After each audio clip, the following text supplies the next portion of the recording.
HCF और LCM ज्ञात कीजिए तथा इसकी जांच कीजिए कि दो संख्याओं का गुणनफल बराबर एचसीएफ गुना एलसीएम होता है। क्लास 10वां का प्रश्नावली 1.2 का प्रश्न संख्या 2 का तीसरा सवाल। तो चलिए इसको हल करते हैं। सबसे पहले हम लोग 336 का अभाज्य गुणनखंड करते हैं। तो सबसे छोटी अभाज्य संख्या क्या है?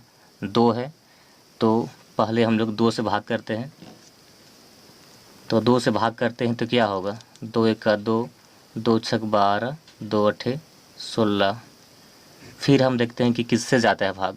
2 से जाता है, 2 8 16 हो जाएगा, 2 चौका 8। फिर यहाँ देखते हैं किससे भाग जाता है। 2 से भाग करते हैं, 2 चौका 8, 2 दूनी 4। फिर यहाँ देखते हैं किससे भाग जाता है। 2 से जाता है, 2 दूनी 4, 2 1 का 2। फिर यहाँ देखते हैं किससे भाग जाता है। अब यहाँ पर 2 से नहीं जाता है, तो अब हम 2 से बड़ी अभाज्य संख्या 3 से देखते हैं। तो 3 सती 21 हो जाता है। और फिर यहाँ पर देखते हैं किससे भाग जाता है। अब ये जाता है 7 से, 7 1 का 7। यानी कि 336 का अभाज्य गुणनखंड क्या आया? 2 गुनी 2 गुनी 2 गुनी 2 गुनी 3 गुनी 7। अब हम 54 का अभाज्य गुणनखंड करते हैं। तो यहाँ पर सबसे छोटी अभाज्य संख्या क्या है? 2 है। तो फिर यहाँ 2 से भाग करते हैं। 2 दूनी 4, 2 सते 14। अब यहाँ पर 2 से नहीं जाता है, तो 2 से बड़ी अभाज्य संख्या क्या है? 3 है। तो 3 से भाग करते हैं। 3 9 27 हो जाता है। फिर यहाँ पर देखते हैं किससे भाग जाता है। 3 से, तो 3 तिया 9 हो गया। यानी कि 54 का अभाज्य गुणनखंड क्या मिला? 2 गुनी 3 गुनी 3 गुनी 3। इसके बाद हम दोनों संख्याओं को एक जगह उतारते हैं।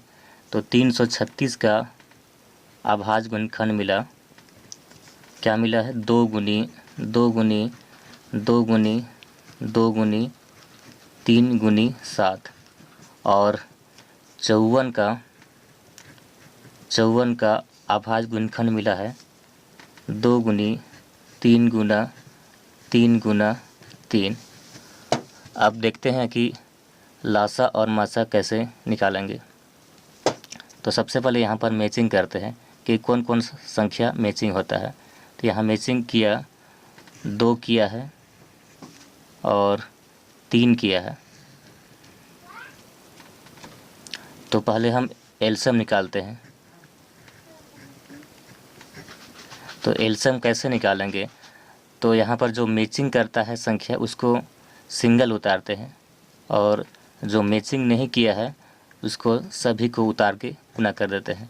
तो यहाँ बचा हुआ है 2 गुनी 2 गुनी 2 गुनी 7, और इधर नीचे है 3 गुना 3। अब सभी को मल्टीप्लाई करते हैं, गुना कर देते हैं। तो सभी को मल्टीप्लाई करते हैं तो क्या मिलता है? 30 0 24। तो इस तरह लासा या एलसीएम निकला। उसके बाद निकालते हैं एचसीएफ। तो एचसीएफ में यहाँ पर देखते हैं कि कौन सा संख्या मैचिंग किया है। 2 और 3 मैचिंग किया है, तो दोनों को मल्टीप्लाई करते हैं। तो 2 गुनी 3 6, तो 6 आ गया मासा।